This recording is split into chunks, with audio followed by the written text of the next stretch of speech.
a counterfeit, so check your pockets. And welcome to the FANG Podcast. We are first American Nigerian generation. I'm going to allow my host to introduce herself, and then we're going to talk to you about the other person sitting across from me. Yes, so my name is Rebecca, guys. Welcome back to another episode of the podcast. And to my left, we have a very special guest with us today. Would you please introduce yourself? Tell them your name, your age, and where you're from. Yeah, so I'm Joey Gabella, BhadddBhussy on Instagram. Period. I'm 25 years old and I'm from Washington, D.C. and I now live here in Brooklyn. Yes. And we want to thank you so much for joining us today. Thank you for I bringing have me. been very excited for this episode. I would love to talk to you some more, so I'm excited to get into the juicy topics. I'm down. But before we get into that, we do want to remind you guys to follow us on Instagram and TikTok at the FANG Podcast. You can also make sure you listen to us anywhere you listen to podcasts, and you can see our beautiful faces and our flawless outfits because we always serve. We always do that. Always. And you can catch us on YouTube. Yes. Oh my gosh. So I just wanted to share this quick story, right? Honestly, God really has a way of making people's fates align, and Amen. we did not know Joey from a hole in the wall. We just end up connecting Running into each right other here. here. Yep. And now we're connecting again here. But in a different room. It was in the other room last time. Yeah. But we're in this room today. And when we met Joey, it was after you were recording, right? I think We all were just wrapped finished. up. Yeah, we We were finished wrapping. recording, and he was next, and so he was like setting up in the I back was because we bringing in kind my of big obnoxious board and everything. And you all were like, what is this? Yes, and it was your outfit that I remember. I cannot give Really? it was butterflies. And I was like, is that our size? That is. I remember that. I was like, is that remember our 'cause I size? think you were you were yeah. gonna change your clothes. You were like taking your clothes out your bag and gonna go to the bathroom, I think, to change. She was like, "Oh, your shirt, is that beautiful? Is that for me? Is that in my size?" Our size. Mhm. We were gonna share that shit. We'll share it. You know me. You see me coming in with my tote bag right now with extra outfits just in case. Right, because now you Brooklyn made with the tote bag. Hardly. It's like the tote bags you get at the grocery store. You have to pay like $1 for. If this is New York, at that point it's called fashion. Honestly. Yo, I It literally matched walk my around with a outfit. tote bag. You see my tote bag over there with the lips and everything with the grills? I carry that tote bag everywhere with me. Damn. I feel out the I don't loop. even carry a regular purse. That's what I carry. I'm wearing my And you brand put like a nice Blackwood. little, Yeah, a I nice mean, little baggie still a moment. inside with Still all a your moment. necessities, and boom, is in your tote. You know what? The realists carry tote bags. That's what I've noticed. Say The that. realest. Yeah. The realist people either carry tote bags or drive a Honda Civic or both. That's what I've noticed I personally. just got a Honda Accord. Does that count me? Am I Absolutely. close? Absolutely. In my You and a opinion, Honda yes. fan, so it's good.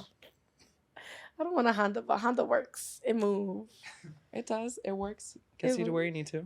It does, right? And I like it. It got heated seats. That's definitely better than my last car. Oh, that sounds We nice. love That sounds heated better than the seats. MTA. Yeah, the MT is freaking ghetto. So dirty. I looked at a man today because he decided to put his feet on the chair. So I had to look at him. I didn't say nothing. I just looked at him and he made eye contact and put them feet right down. I'm about to say no damn home training. On You what told chair? him.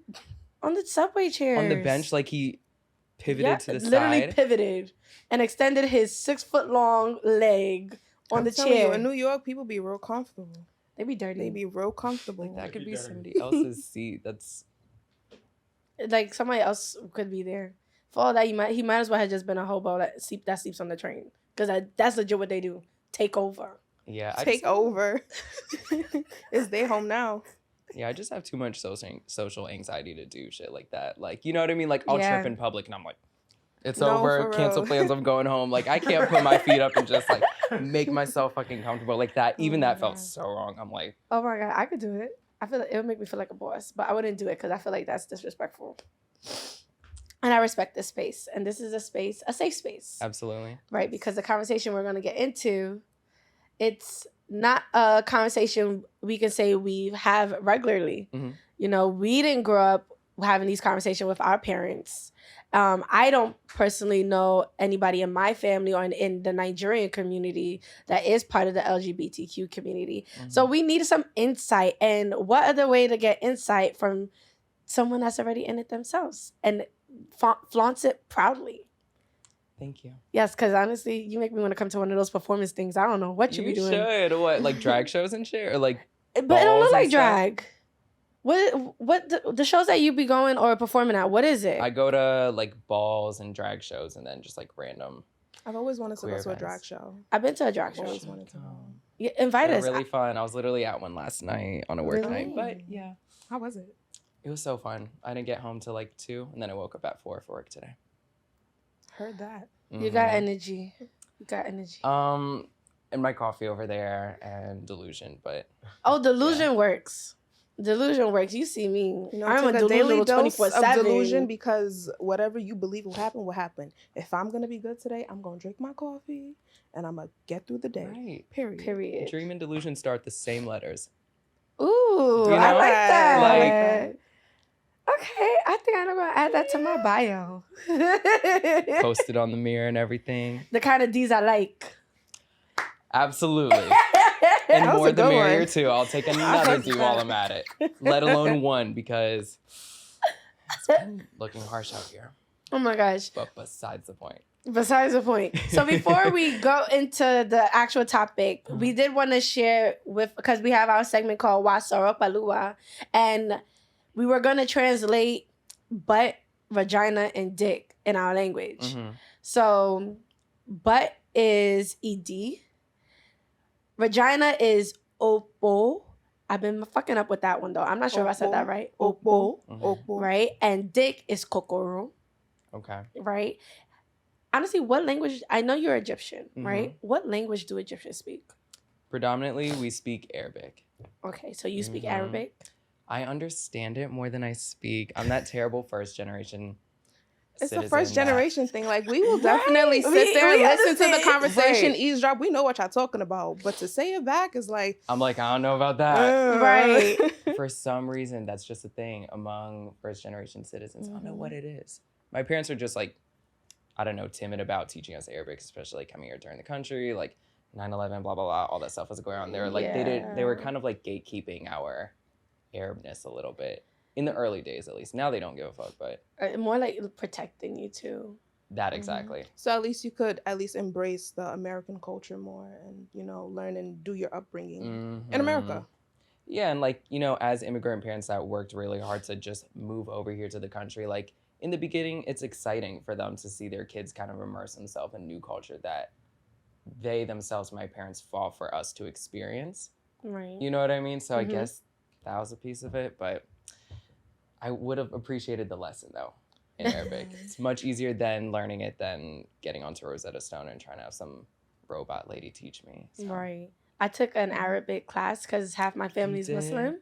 Oh, Yeah, my shit, name is okay, Muslim yeah. too. Yeah. Right? So Mhm. you peep. I recognize the name, yep. So I didn't understand like when they would do the prayers and stuff. I Mhm. never understood. So I was like, you know what? Instead of taking like a Spanish or French for a college credit for foreign language, I took Arabic. That shit was hard. Honestly, just doing that, switching from reading left to right to reading right to left. Absolutely. To like even how you open the book, I was like, yeah. Mhm. Like I know my numbers though. by Stick to head. English. Okay. I'm sorry. not- Yeah, Talanta. right. Now you knowing more than me. I'm like, I know 1 and 2 and everything. At else least is I got it to downhill. 3. So and 3 was easy to remember. It was Talanta. That's cute. Talanta. Something like that. Don't quote me. It's something like that. I can't even confirm that. I'm a terrible Egyptian, but that's enough to be able to order at a bodega. Either you get the 1 or the 2. You're set. So Fine. I'm crying. That is so funny to hear. I never actually heard of it like that. You only need to know the 1 and 2 at the bodega. But that's cool. So you don't know much about Arabic. So you can't even tell us how to say those in Arabic. no, I know Hamar is ass. So that's same thing as Kamar? but Hamar. Hamar. Hamar. Yeah. Like a Hummer, but Hamar. Yeah, exactly. Hamar. You Those ever- are the words that I learn first are the cuss words. But like no, that's seriously, like we all of always us, learn the right? curse words first. because you're gonna hear them the most, and most often they just stick with you for some reason. I was like, proper sentences? Nah. Nah. They're in the garbage. Right. Give me the foul shit. Give me the curse words. Give me all of that. That's what I want to know. I'm saying. When my mom and dad would be going at it, that's when I'd be listening. I'd just like, Really? so what does that mean? Yeah, asking my grandma. What does everything mean? And she'd be translating for me. So you do pick up on some. I like Yeah, that. completely. So have you been to Egypt before? Yeah, I've been twice. I've been in 2003, and then I went in 2008. That was my last time there. Really? How was it? It was so good. I love it. That's my favorite place ever. Like, there's nowhere like Egypt. And everybody that goes there always says the same thing, whether they're American or from wherever, they always say the same thing about Egypt. It's just different once you get there. It's different than what you expect, but in a really beautiful way, if that makes sense. Especially me being from there. I appreciate it more in that way. I think it makes sense. I feel like a lot of first generation American kids with immigrant parents, we all appreciate back home more than we appreciate here. Definitely. Completely. Like if I could survive there, like if I didn't have to know the language and I could survive there, I would go live there. That's what I'm saying. I've always wanted to spend like a summer there. You should. At least I want to. We should try. Who knows? Maybe in the future our pockets will align and we could do like a whole by month God's thing. grace. By God's grace. Right? Because I've never been to Egypt. I want to go. Yeah, I would love to go to Egypt. Please, must I say I don't know how you say it, but like when you transfer the money, the American dollar to the pounds over there, it's much more over there. Like $1 here is $20 over there. We'll be rich. Yeah. We'll be rich. Absolutely. So it's a good place to go shopping for gold, silver, all that stuff. Yeah. And then you bring it back here and you sell it. Wolf, so now you know where to go for your next project. It's going to be free. It's going to be damn near free. Absolutely.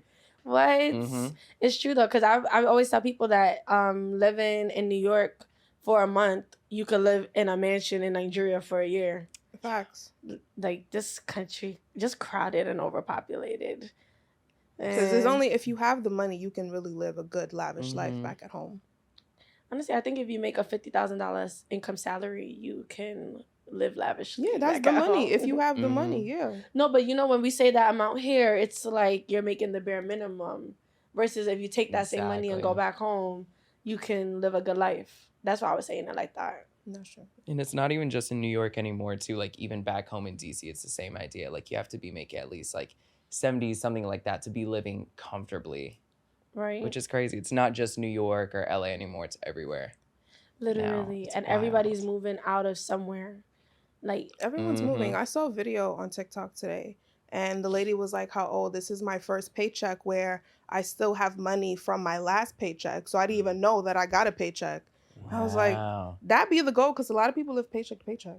Yeah. It's like, the check that I got today, how's that going to cover my bills and let me survive until the next check? So just to do the same thing and repeat that whole cycle over and over and over again.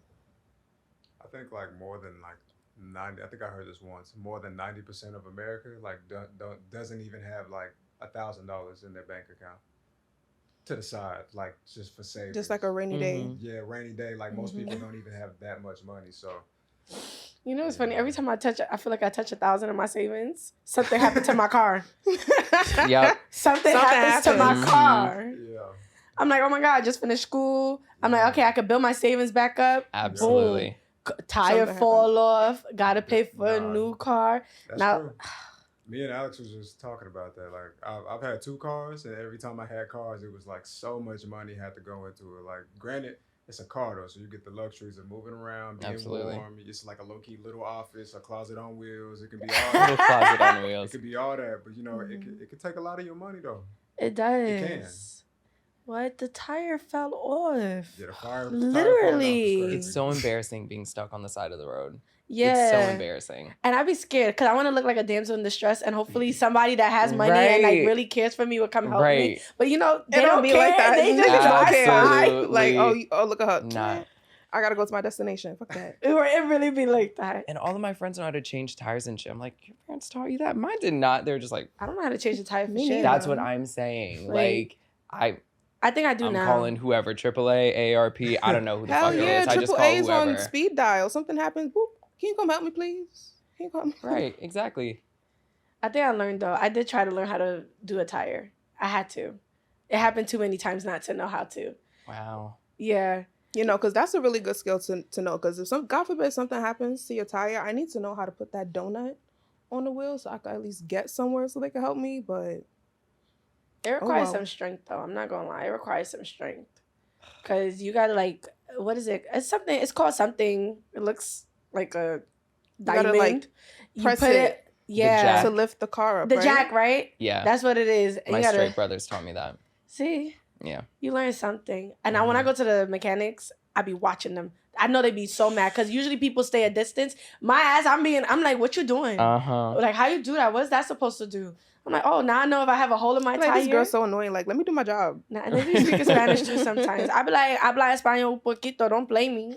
Like, I understand what you're talking about. No, I mind my business like a good homosexual, and I call my dad, and I'm like, so what do I do? I'm like calling my brothers. I'm like, what do I do? What does this mean? Is the car gonna blow up? Like, I'm crying. That's always me. That was a fear.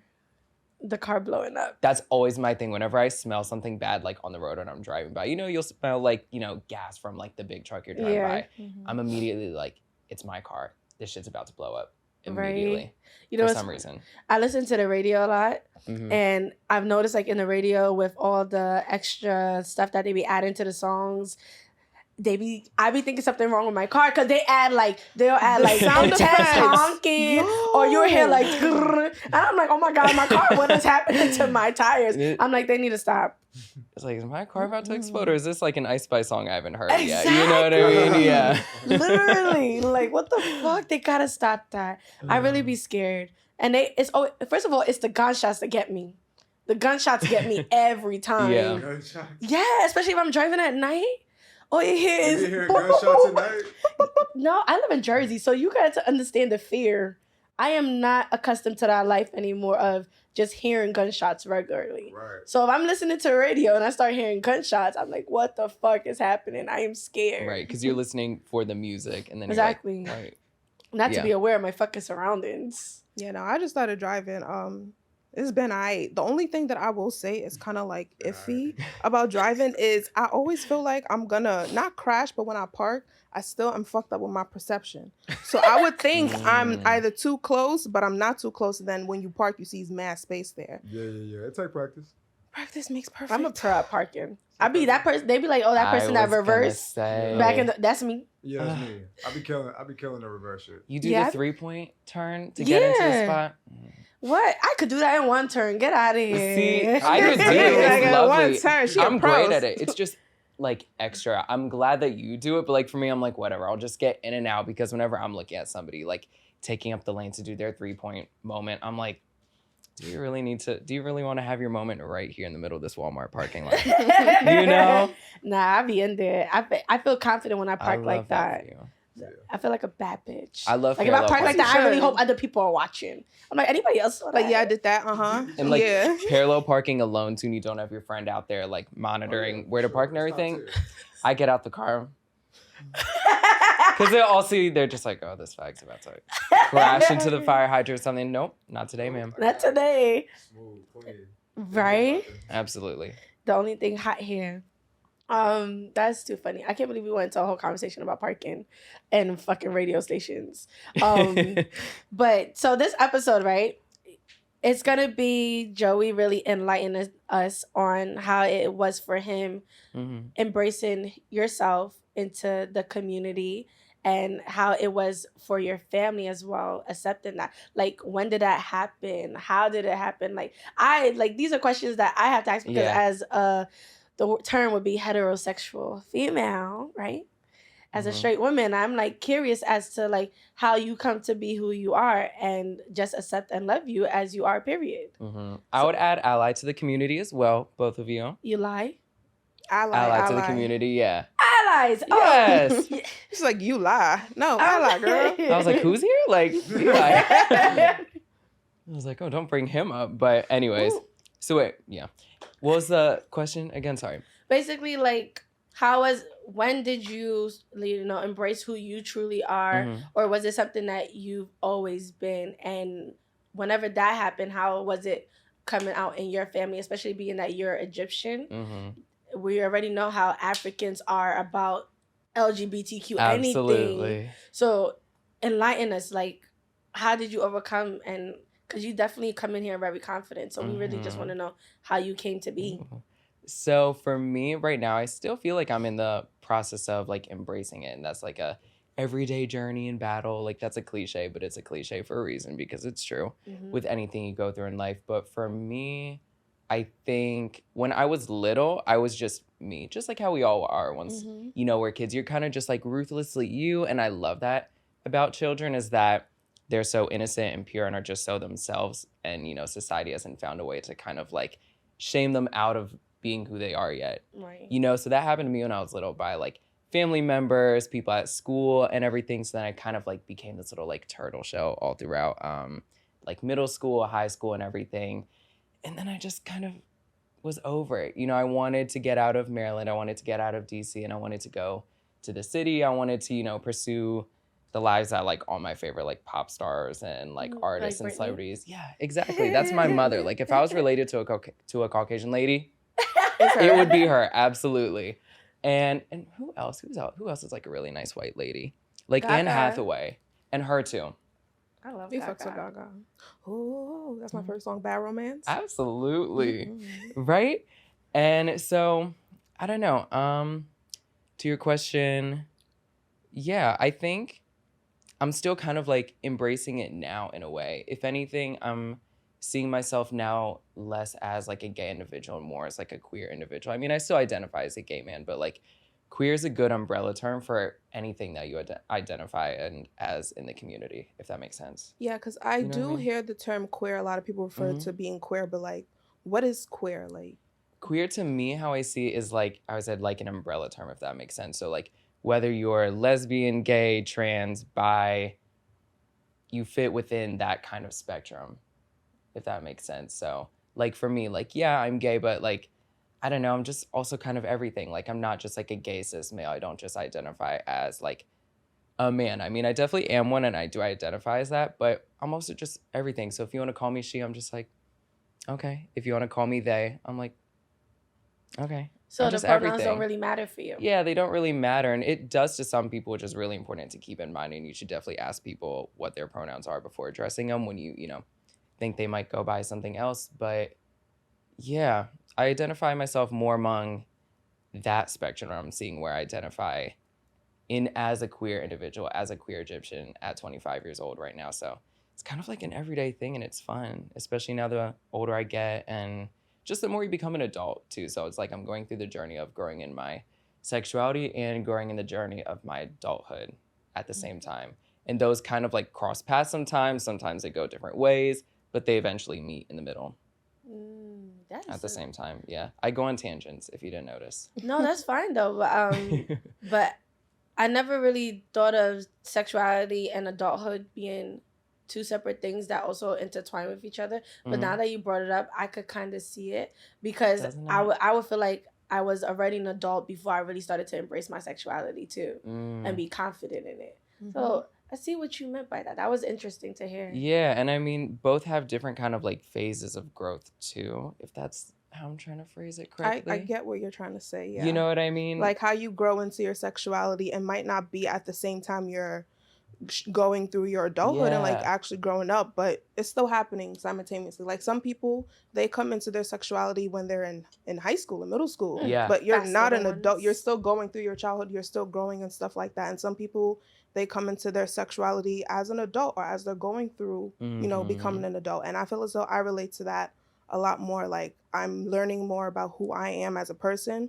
What is it that I like about myself? What I like sexually, my own sexuality. And I'm Absolutely. also growing. Like I'm a 24-year-old woman. I'm still growing every day. I'm having new experiences and every day something gets altered, something gets changed. But that's a part of the journey. And I'm enjoying it. I'm enjoying it. Yeah, it's fun. And that's the thing. Like they kind of both depend on each other too at the same time. So like when I'm having a moment where not like I'm struggling in my sexuality, but like I'm kind of more so just like I'm a little blurry when it comes to it. Like I don't know how to present myself in such environment, in another environment. But then that age thing comes in where I'm just like, I'm too old. I'm not really old, but like I'm too grown to be like having to worry about this bullshit. And then that's when I drop it. I'm like, okay, Joe, you could chill with all the It's gay not shit that and everything. deep. Yeah, it's not that deep. So you It's see not how that like deep. kind of both of them depend on each other in a way, if that makes sense. And you made a really good point about people growing and realizing, learning about themselves in their adulthood. And that's a very true testament to people in the queer community because a lot of us have delayed development, you know, whether it comes to relationships or growing just as intellectuals and personal people. Like, you know, for me, like dating and stuff like that, I'm experiencing that now for the first time in my 20s. You know, versus in high school, I couldn't do that. Like the whole, like, you have your crush, you hold hands, you kiss at the dance thing. I've never experienced that. I'm experiencing that now at Brooklyn at these random parties and stuff like that as a 25-year-old. So a lot of people have delayed development, so that's forth. They don't really grow into who they are until their 20s and 30s. Yeah. Definitely. Yeah, it kind That's of so true. Spot on. It was actually Yeah. reminding me of what you said.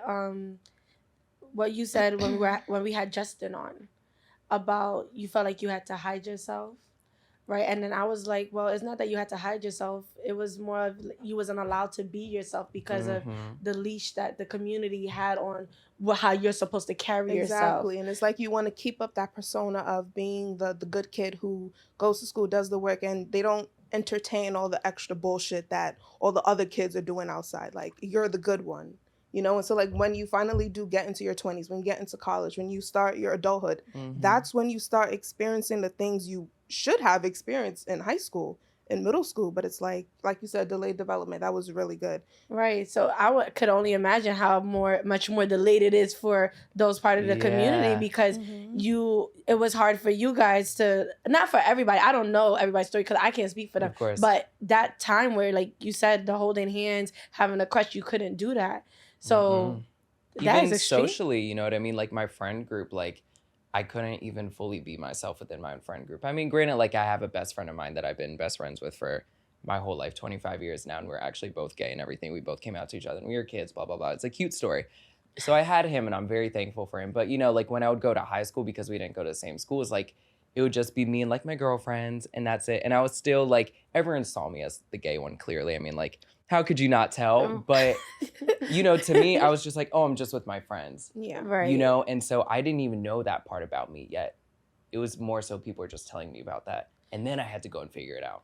Right, because I'm not trying to be like rude or anything, but I know like when we were in high school or just even now, you could look at somebody, even though they have never come out the closet, you can be like, oh, that person is gay. You know what I mean? Or we were like, oh, because of the way they talk, the way they carry themselves. And the perception of what back then, what we had of what a gay person looks like, what a gay person acts like. That's a which very is the good feminine energy that they give out. Flamboyant, extra, all of that. And then you learn very quickly you could still be a straight man and still give off feminine energy. Exactly. Yeah, and just have like great hygiene, dress well, right. You know? And that's the thing too that I see a lot of cis people doing to other cis people is they're like, oh, this person's gay because like he wears this outfit and his pants are cut this way and like his hair's always done. He gets his like cuticles done. I'm like, or he just practices good hygiene. Who cares about himself and his Yeah. appearance. Or he's creative. Because even so, like, the guy that we met previously, Exactly. Alex, a lot of, like, for me, like, being in the nail tech world, I don't care who you are. I love clean hands and I love clean feet. Like, but I cannot, back then, I would have looked at his nails and be like, oh, he's probably part of the community. But now I'm like, he's just from what I see, he's just a man that like his nails done. And then he likes style. He likes style. That made me so happy. That was my first time meeting him. And I was like, oh, he has his nails done too. I love that. Right? Actually, I have to say, when it came to like really accepting people in the LGBT community, especially me learning about it, I learned about it a lot in college. Yeah. And I had quite a few experiences that did not end well because I was still ignorant to that community, or at least like understanding it. So I know like there was some points like when it started to do like the name changing and pronouns. I know in my time I have offended a particular person, but I didn't mean to offend. Yeah. I personally wasn't made aware of the name change. Gotcha. So I continue to refer to them by the name I met them as. I got you. And they didn't bother, they corrected me, but it was with aggression. Instead of like, oh, I don't talk to this person regularly anyway. So they wouldn't have known. Right. And I'm not the type of person, because I hear somebody else calling you a certain name, I'm gonna say it too. I'm not doing that because I don't know, I don't have that relation. You don't know them as that. Yeah. You know them as the name you've been known them as. Now I learned like just you either go by the name or you ask, because I've been blocked. Always ask. And I mean, your intention wasn't ill or anything. No, it wasn't like trying to degrade the person or not accepting the person. I personally just did not know. I was not made aware, and I just wasn't about to jump on the wave because everybody was on it. I didn't know. Like I had to learn. Even I had to also learn too, because these were key moments in my life that really made me realize like I am ignorant to the stuff that really goes on in the LGBTQ community. When I learned that, like, you know, it was okay, when I see the person, when I met the person, they were a female or they are a female, right? But they dress like men and prefer to be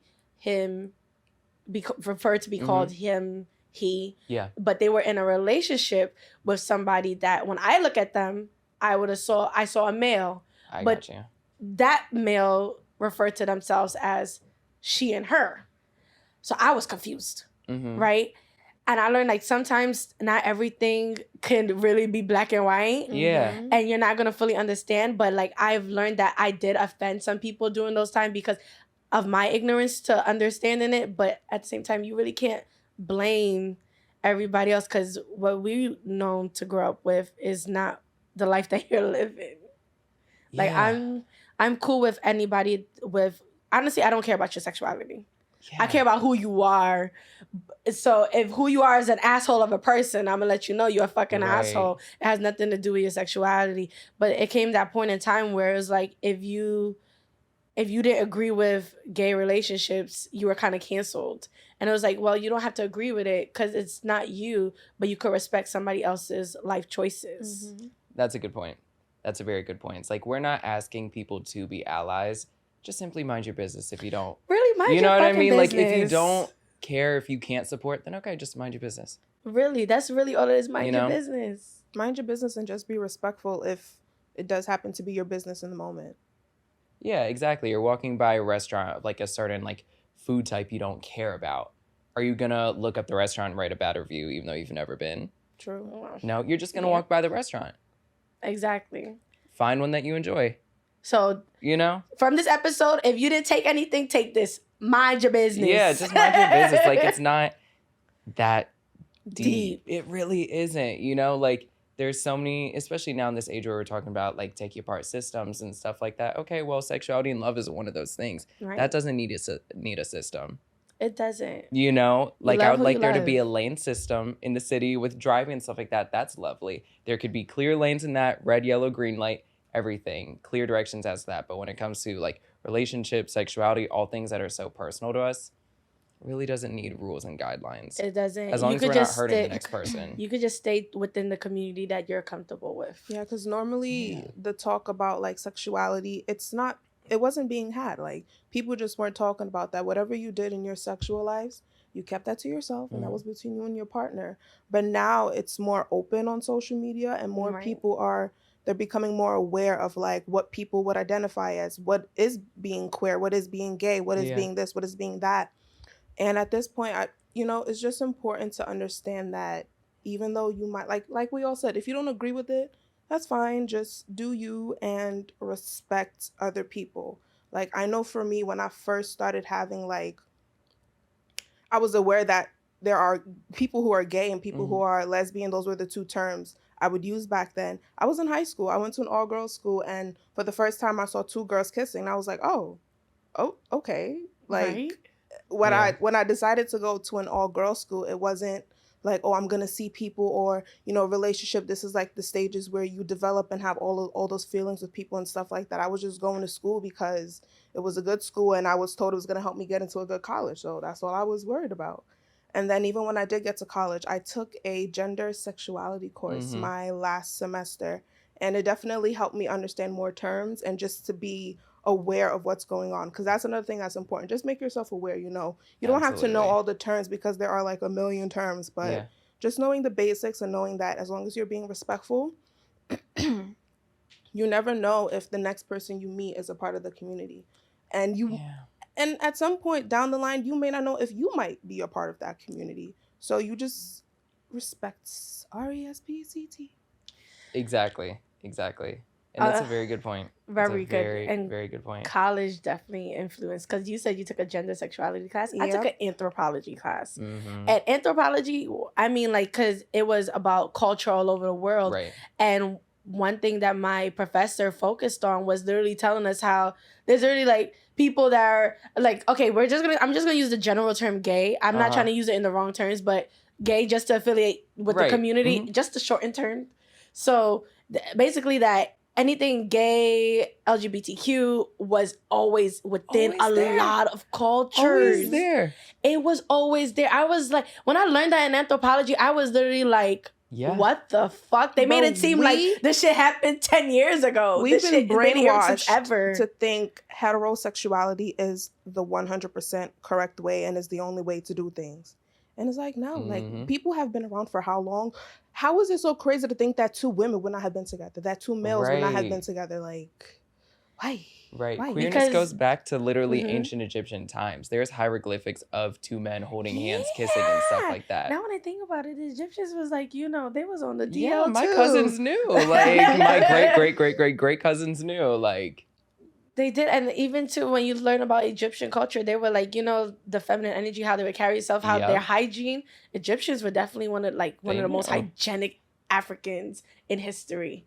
Like, even in nails too, they did have some influence in the nail industry, like in the BCE before Christ era. There, yeah. Literally. But I was so amazed learning about it in different cultures. And I think, like, this is just my theory. I don't even think if this is scientifically correct. But when they started to introduce the Bible, like, don't get me wrong, I'm a Christian. I stand for Jesus at all time. But cultures have different beliefs, right? And if I'm in the culture where my culture is saying it's the right way is to be one man, one woman, that doesn't mean in another culture, in another religion is something different. Yeah. Even Indians, right? Or is it Buddhism or Hinduism, where it was their gods are different sexes. Like, I mean, I think there was, I don't know what the correct term is, but like, I think there's a specific god that is both genders. Yeah. Right? Or let's not say genders, sexes. Because when I think genders, I think about gender roles. And I think those play very differently from sexes. Yeah, and especially if it's a religion or a spiritual practice, like, I don't even see that figure as a human. I just see it as a spirit. Something greater than physical human beingness. Yeah. You know what I mean? Good point. Like, it goes beyond our imagination. Yeah, exactly. And I think the, like, attempt of erasure at queerness and homosexuality and all the above is such a westernized and, like, white-centric idea. It is. Because it is. It is. Just like most things, you know, like. They influenced everybody's culture. Westernization literally, it has its own term. There's no term such as Easternization. It literally is Westernization. Yeah, exactly. That's the only thing that exists. And it has influenced everybody's culture from Nigeria all the way to Asia. Like, I don't know what they was doing when they got on them boats and they learned the world was not flat, but they was running. It was active, bro. Bro, they was active. They was active. They were mad manipulative. Like, if you haven't watched The Woman's King, go watch it. What? That shit, I was like, my people, like because when The Woman King, when you think about Black women, right? Or women in general, they're supposed to carry themselves softly, nice, clean, not aggressive, gentle. But the Woman King was like, yeah, no, I'm like that. I'm aggressive. Yep. And it was like, it was okay to say, like, it was okay to be aggressive because they were warriors. And I'm like, oh my God, these are my people. Because every time I say, like, oh, as a Black woman, I say I'm aggressive, people are like, you can't say that. I'm like, but I am. Like, if I will aggressively pursue something. Right. I didn't see it as a bad term, but it was like you couldn't affiliate aggressive with being Black. But it was like, at one point, if Westernization wasn't there, the Dayomis, they were it. The Akojis, they were it. They were aggressive. They were killers. You can't be no soft killer. What the hell? No. Good point. You gonna get killed. Exactly, you gonna get killed. And I felt liberated. I mean, like, oh my God, I see my people. Like, it was okay to be a fighter. Like, I felt liberated. I could attack somebody, but no. This is America. We only attack within reason. Yes, within reason. And the whole point of the movie was, like, even one point, like, one of the guys from Spain was tell the girl to come with him to Spain or whatever. And she's like, no, this is my home. And somebody had made a TikTok that was mad hilarious. She was like, go back to England? Dirty. So like, that's so fucking funny. Because even they talked about the dresses, how they dress too in the movie.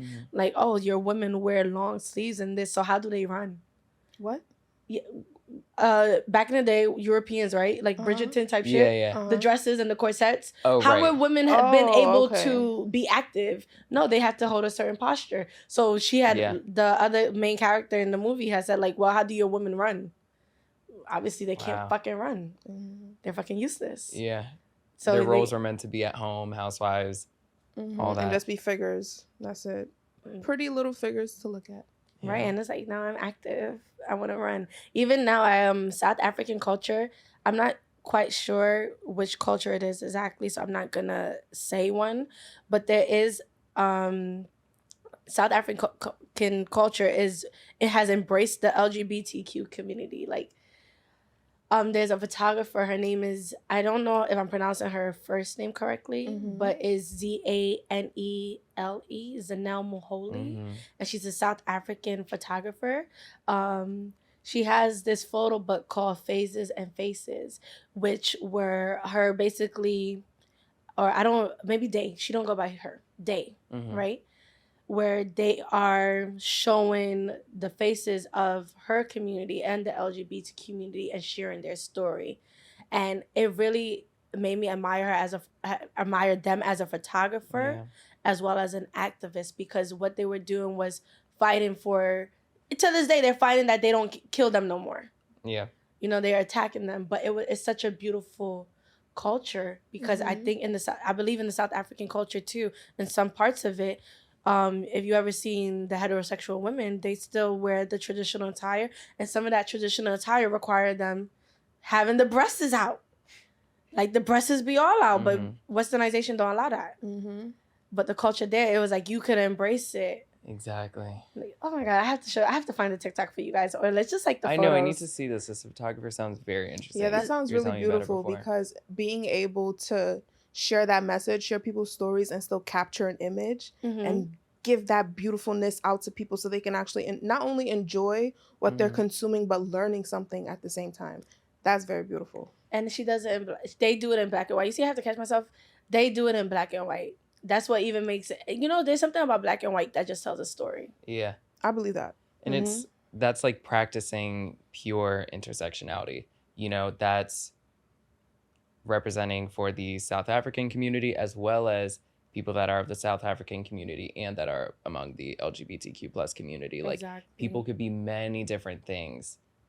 There's queer South Africans, there's queer Egyptians. Like, intersecting those two together is very, very, very important, and a lot of people forget that. It is. And because I remember me and you were talking one day, and I was like, I don't know any like Nigerians that's really part of the LGBTQ community, and you were like, what? I know a lot. And now I feel like I don't feel a type of way, but I'm like, damn, I kind of want to embrace my people. I want to know them, like, because they're still Nigerians to me. But but because there's the acceptance, I can understand why they basically cut themselves off from us. Yeah. But I honestly, if you're in the community and meeting, because it's true. I cannot say that I know any Nigerian, in the community, or that I've even know anyone of the community. Like, my friends, I don't know anyone who is in the LGBTQ community. And what you said, how they probably just separated themselves from the culture, I can completely see that. I can understand that, because like we said, we don't talk about this stuff, and it'll be very hard for someone who is coming into their own sexuality and to feel comfortable enough to even share that with their family. And it's like, well, what if they don't accept me? What I've been learning all my life about God and how it's supposed to be man and woman, and if I want to be something else, I can't, because that's wrong, and I'll be damned, and all of this stuff. Right. But now Nigeria has our icon for the community, BhadddBhussy. If you don't know who he is, look him up, Joey. BhadddBhussy. Her. Okay, I'm still learning. I'm still learning. Well, I'm still adjusting, not learning, adjusting. She, I don't know. Is she a transgender? She. Did she ever transition? Well, yeah, she identifies as a woman. That's what matters. Right. Yeah. Okay. Period. She identifies as a woman. She's a feminine woman. That's what she is. Literally. Love. Mm-hmm. And she is for the community. She Really? is for the community, but I could say that's the only person I know. Yeah. And that she's a representation for them, but I don't know if they even accept her as a representation. Not You know? everyone, but I feel like through people seeing her on social media, it has made them more aware of like, yo, there's other people in this world who are not like me. And do I even want to go and take that chance to learn more about that? Probably not. But if they're entertained by BhadddBhussy, they're going to see everything that she posts. And Right. sometimes she posts stuff. She posts some crazy shit. No funny. She posts some crazy shit. But I don't know if she posts educational shit, like to teach people about like. No, I don't think so. The no. only thing that she teaches that I just don't fuck with is the bleaching. She is the face of skin bleaching, and I'm just not for it. Yeah. I don't. You could be whatever, but to manipulate the melatonin in your skin, the melanin in your skin, for the sake of being considered more beautiful, I don't fuck with. And she Right. sells that. But other than that, what I only really like about her is how much she embraced herself and does it I need to look her up. unapologetically. Yeah, I think besides that point you made before, I think her existing as an out and proud queer Nigerian is important. Exactly. You know, because there's probably so many people following her and just being like, whether they can or can't come out to their families and just being like, oh, okay. And There's she someone out there lives like in me. Nigeria too. She does? She lives in Nigeria. She That's comes to amazing. Brooklyn too. Brooklyn. Really? Yeah, girl, she comes to Brooklyn. I know where she stay at. Okay. Oh. Future guest soon. But yeah, I think it's even just seeing those queer people of color within our own different communities existing is really strong and really important. And that's actual representation. Even me, like, I don't know that many queer Arab people, honestly. Even here in the city, like, I've met maybe like 3, which, like, for being in New York, that's insane. That is insane. I You would know? expect it to be more. Yeah. Haven't seen that many. But who knows? Maybe they just still haven't gotten the guts yet Of to course. be themselves and not let the community have that leash on Yeah. them. Mm-hmm. But everyone comes to themselves within their own time. Exactly. That's the thing. I'm not with the whole conversation of like forcing people out the closet or Right. the whole, like there's this whole thing of like, you know, there'll be celebrities that people talk about that everyone thinks are gay. It's kind of like this whole thing of us just like waiting and pressuring them to come out and like this waiting game of like, okay, when is it going to be time? Like, I get it. Like we could kiki and joke and just be like, you know, he's not really dating her. They just arranged them two together for publicity. But at the same time, it's like, first, why do you care that much about a person you don't even know? And Right. 2, it's just like, let that person live. Let that person live, whether they discover it now or later. Right. It's their Yeah, life. people care essentially. too much. I don't know if it's because Right. it probably is because one is something they're not used to, and maybe their lives are just so boring, and something is just so interesting on It's social mostly media. that. Something is so different from their reality. It's not something they're used to seeing, not something they're used to hearing or going through. So when they see something different online, it's like, oh, this is exciting. This is exciting. And then they just go crazy. Like, people love social media, but it's like a fucking illness. It's really like an illness. Like, there's more to life than social media. Yeah, it looks cute. Yeah, you see people post stuff and shit like that, but people only post one side of themselves on social media. Just because you see the happiness, the giggles, me and my relationship, me on my new flight to Dubai, to London or whatever, people struggling back at It home. does not mean anything. It People does are still not. struggling back at home. Yeah, my mom had made a comment the other day. She was like, Mukri, me, you, Shala, we're doing really well. Like, we're really living a good life. But people would not know that we are still struggling. Because it don't matter where you are in life, there's always going to be a new There's always obstacle. a struggle. There's always a struggle. Exactly. And that's the thing. It's like, whoever made this rule that, like, okay, just because I post a pretty picture on my Instagram of me smiling, does that just declare that, like, life is great and that cured everything? No, I Right. just look cute this day. I might have cried a little bit after, but I Right. looked really cute in this moment. How do you feel about people posting when they're sad on social media? For me personally, like, I'm not that girl to do this. Like, pull the phone out and record myself crying. Yeah, For me me neither. personally, like, it's just so counterproductive. You know, like, if I'm having a moment and I want to share it on social somehow, maybe I'll either just like put that shit on my close friends, or I'll just do it in a way that's me. Like I'll maybe joke about it or put like some type of meme up that like kind of describes how I'm feeling. But like to just like record myself crying, I'm like, that eliminates that little like velvet rope we were talking about earlier of like, I want to share myself and let people know exactly who I am. I don't want people to just know me as like BhadddBhussy on Instagram. It's like, no, I'm just Joey from DC essentially. But with that being said, like, I don't need to cry on my Instagram stories when I'm having a bad day for you to know me as I am. You know? Right. Because if I'm having a sad day, I don't really go to social media, but there will be occasions where I'll probably do a lot more writing when I'm sad. Like, and that's Me how too. I would handle my emotions. Like, I'm a writer, I'm a poet. So if I'm happy, I'm going to show it, you know, physically. But if I'm upset, I'm probably going to put it down on paper. Or I'm going to, like, you know, take a picture of my pants and write a whole thing like, oh my God, this happened in my life. But to post yourself crying, I don't do that either. Yeah, I think I'm I look not ugly when I into cry. that. I think we all do. Like, the only way you're gonna see me crying is if I'm getting paid for it, okay? Viola knew what she was doing. Right. Or winning an award of some type. Just exactly. Like, I didn't prepare a speech. I never knew this was gonna happen. But like that moment would be cute. Right, but not I don't even know. Like, what is so sad that you have to post it? Why would you want to post it though? That's what I'm saying. See, it's like, just... who wants to post sad stuff? Who wants to post when they going through shit? Like, no, I don't want to see you going through shit. If anything, I want to see you flourishing. That's what I want to see. Because if anything, that'll motivate me. All right, Rebecca, get on your shit. Like, you want to do better now. Exactly. And it's just such an awkward interaction. Like the idea of like, boo-hoo into your phone and then just like, okay, cute. And then like, what, are you watching it over? Like, maybe I should add the Cairo filter onto this. Like, it's just like, that idea is so transactional and corny to me. It's like, I personally can't. It's very cringy. I'd rather just cry to myself or to my friends. Yeah, it's just cringy. Even looking at myself crying, I don't want to see that. That's cringy. I'll maybe do like the creepy like smile in the mirror thing after I'm crying. But like, can I do this? And I'm like, no, I can't. Right. I can't get through this. Them pictures always come out the worst. They come out the worst. I would not like how I look. I tried it before. Didn't like it. Like, I could post a bad hair day though, but I can't post myself sad. Nope. Yeah, and like, I don't know. I'll just find a funnier way to talk about it. Like for me, I love expressing like all types of emotions via humor. You know, like that's why I love Twitter. Like I'm always on it. Like I don't even scroll on it that much. It's just me blurting out random shit. So say like I had a really, what was that? I need to get on Twitter. It's fun. It's really fun. I had a terrible experience with Twitter. Oh no. Yeah, I got in so much trouble. I'm scarred. Much trouble. I got suspended from school. I was so petrified. What did you do?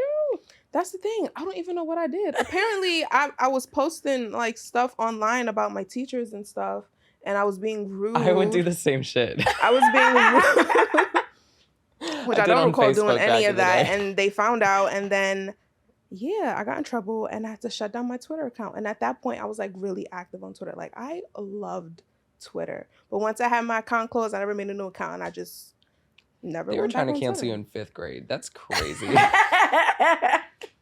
And she been canceled. She never been back on. Don't you have a curriculum to focus on? Why are you stalking my Twitter? That is wild. So funny.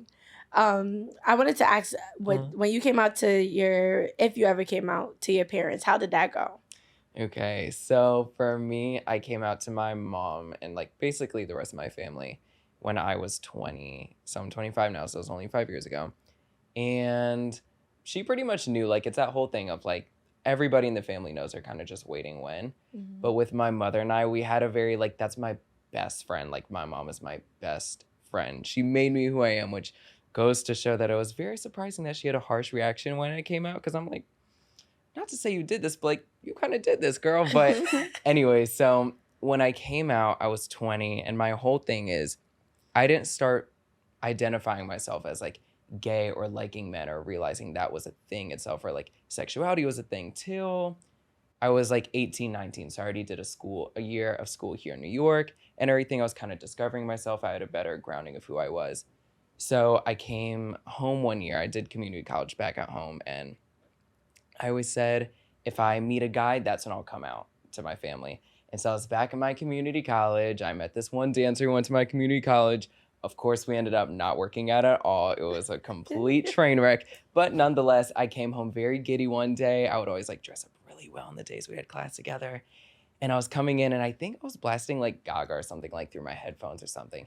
And my mom was like, why are you always blasting like girl music and listening to girls? And like, I think I was wearing a pink shirt too. Like literally just like a pink like t-shirt with like black jeans or something. Like it wasn't anything like groundbreaking or controversial. It's just a piece of fabric to me. And this was after years and years and years of constant pushback. So I would say in my rough teens, my mom and I like started having kind of tension when it came to my sexuality. Cause she knew that I was gay, but she wasn't getting the answer that she wanted. But I don't even know if it's the answer that she wanted, if that makes sense. Yeah. You know?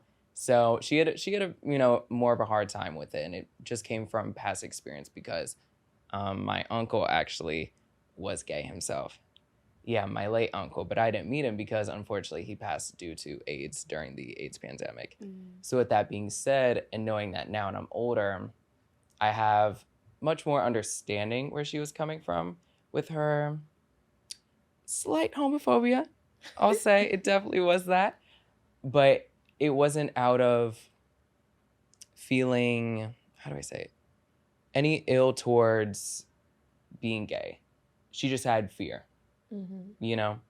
And so I came out to her that day. She was just like, why are you wearing pink and listening to all this girl music? Are you gay? Like she would ask me that like every week. Like, I kid you not. Like, y'all know all the details in the memoir one day. Like, my teens were rough. Like, between my mom and I, like, it was so tense. It was like every day, like, we were getting into some type of like discussion or whatever. Once again, I would be coming down for school wearing like a pink shirt or like a very bright red shirt. And she'd just be like, why are you dressing like a girl? Or like I'd walk a certain way. And, you know, I'm quite blessed in the back. So there's a lot of movement. I mean, like, she literally gave that to me genetically. So how could you not? I mean, you see her too. And I'm like, look at you, Nahid. But anyways, so, you know, I just walk the way I walk. And everything that I do is so magnetized and focused on it. It would always be questioned with the follow-up. Like, why do you do so-and-so like a girl? This and this like a girl. Are you gay? Are you gay? Are you gay? So I'd get that off in. And so I got it on that one day when I came back home. And she was just like, are you gay? And I was like, yes.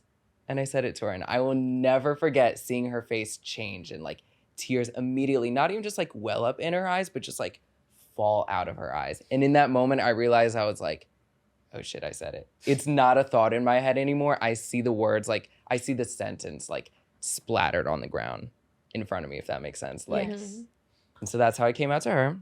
It was a rough few months after that.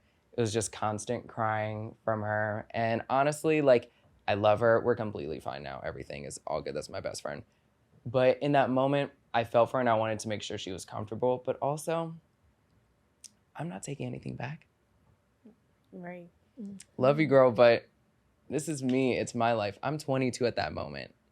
Yeah. You know, even if I was 15 too, I mean, granted, I would still need to stay under, you know, and live under a house and depend on her for support at that time. But at that time, especially when I'm 20, I'm an adult. I know myself now. Right. You know, I'm not an 80-year-old with years and years and years and decades of wisdom, but I think I know myself to a certain point now. Right. And so I wanted to make sure she was comfortable with the, I don't even want to call it grieving process, but whatever emotion she was going through after. But I definitely wasn't taking anything back. Like after she said, or after I told her that I'm gay, I comforted her. I was like, are you going to be okay? Da-da-da. She just kind of sobbed and I was like, all right, I'll be up in my room. I went up in my room and I was just like, I did it. I did it. I was so happy because I was fucking proud. And I was like, you know what? I love my mom enough to love the child she created enough. That was deep. Yeah. And let him be who he's meant to be. And so in that moment, I was just like, I could give less of a fuck about this. I care about her. But do I give a fuck enough about those type of reactions to who I am? No. Enough to keep that away from people, let alone myself? Absolutely the fuck not. So that's how I came out to my mom. And then luckily enough, my mom kind of became like my PR agent in that moment. And she just let the rest of my family know. She was like, yep, he came out. So I only had to come out to one person officially, which is great. So ever since then, it's just been my immediate circle of family that knows. So like my grandmother, for instance, like I've never came out to her and I don't plan on coming out to her. I mean, like, if she really wants to know one day, sure, but I don't think that's going to happen. She is an Egyptian lady. She's an old Egyptian woman. Traditional. Mm-hmm. Very. Some people are just set in their ways, and it'll be hard to try and get them to understand, but it's like you don't even got to put yourself through that. Like, you already know. Yeah, and she still does a thing. We'll be watching, like, I don't know, like an old like rom-com together, and she's like, Yalla ya Yusuf, when will you bring me home, a wife and stuff like that, and grandkids. And I'm like, Little does she know. little does she know I'm the wife, And so, yeah, so even like my cousins in Egypt and overseas and stuff like that, like they probably know because they stalk, my Instagrams and my Facebooks and my Twitter and everything. But I don't need to come out to them publicly anymore. As long as, my immediate family knows, since they really wanted to know so bad. Do you think they could have lived without knowing? My immediate family? Yeah. I would say only... Ask that question one more time. Do you think they could have lived without knowing? Do you think they could have lived without knowing? I would say maybe my mom, if anything, because she was the only one that really cared about my sexuality or where I stood with that. Just out of the fear that came before, with my uncle and everything. Like when she told my siblings and everything, they were just like, okay. Yeah, we already knew. Yeah, exactly. Like I have like very straight brothers. I have 2 older brothers and then a younger sister. My younger sister could have given less of a shit about it. She was just like, okay. And they had the same reaction too. Like they're very macho, hetero men, but they're like late 20s, 30s. So they're kind of within our generation too. So they like, understood. Yeah, they understood it. They were just like, okay, it's kind of obvious. Even my dad too. My dad surprisingly actually didn't take it harshly at all, which a lot of people think would be reversed, because it's usually like the mother's there for the son and everything, and it's the dad that has the opposing feelings towards it. My dad was like, as long as like you feel okay and everything's all right mentally and like you know where you stand as like a person, whatever. So I appreciate that and respect that from my dad a lot. We have like a developing relationship, but I respect that. So that is really nice. Actually, crazy story, but really nice. For you broke your mom's velvet rope. We've been talking about velvet ropes this entire episode. You just said chop, but it was like a grand opening. Exactly. I'm welcoming you in. You know what I mean? Like you, when you're waiting in line outside a club, they open the velvet rope because it's time for you to come in. Right. It's time for you to be a part of my life now. It's not. And that's the thing. That's how I knew I was okay and not necessarily caring too much about her sad reaction to it, is because I didn't come out, or I'm not being who I am to make you upset. No. Right. It's not a rebellious I'm being the gift you made me. It's not a rebellion. Yeah, exactly. It's not rebellion. There's plenty of other ways and plenty of other things I could do to piss people off. But me being who I am isn't... If you're pissed off by me being who I am, that's your fault. Right. You know what I mean? Something's wrong with you. Yeah, and that's on you. Why should you care that much? Yeah, exactly. And so I knew that like what I did wasn't an act of rebellion, like you said, or like wasn't out of ill intent. So I was just like, okay, this is just me being me. She shouldn't be mad about that. I wouldn't want my mom to hold anything back from me either. I don't want anyone to hold anything back from me at all. Right, especially if it's not something that honestly it's not that serious. Honestly, it's not that deep. It's really not that deep. And that's the thing. What I realized, like, it's just not that deep. I always say my sister had the best reaction to me coming out, because I think it was 2016 at the time, and her and I are very close in age. I was 20 at the time, and she was 19. She just texted me. She was like, hey, I heard Mom told me that, like, you officially came out and everything. Congrats, I guess. Like, I don't feel like we need to tell people congratulations for coming out in 2016, but I'm happy for you. And I was like, that's the best That's a way to great put response. it. Yeah, a perfect response. Because I didn't need, like, balloons and a grand celebration or anything. For me, I'm like, okay, it's not that big of a deal. It's not that big of a Yeah, deal. it really isn't. But also at the same time, I don't need like weeks and weeks and months of crying. Like, could I have gone without it? Absolutely. But, Yeah, I understand, because we don't come out and be like, oh, mommy, I'm straight.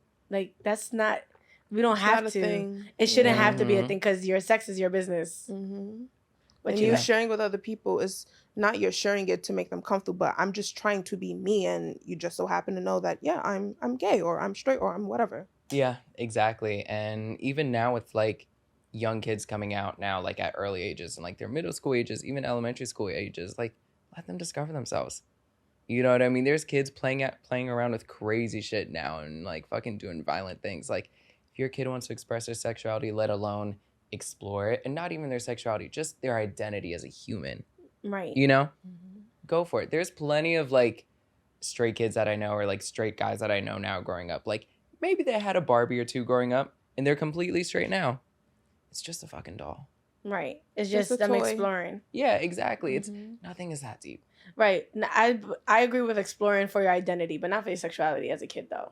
Because as a kid, like, you should just not be having sex, period. Yeah, of course. Yeah, Without the proper knowledge. Mhm. So, because I think, like, with social media nowadays, it's kind of making kids explore their sexuality a little bit too early. They're exposed to so much. At a Yeah, young it is just age, a little that's bit why. too early. Like, I'm not saying they can't like what they like, but sex comes with consequences, and if you're not properly educated in that, then you don't need to be participating in that activity in any shape or form.